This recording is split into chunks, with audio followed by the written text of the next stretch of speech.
إلهي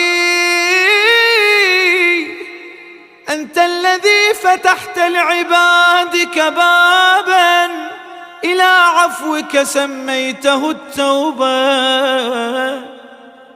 فقلت توبوا إلى الله توبة نصوحا، فما عذر من أغفل دخول الباب بعد فتحه.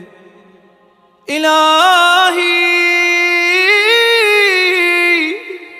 إن كان قبح الذنب من عبدك فليحسن العفو من عندك.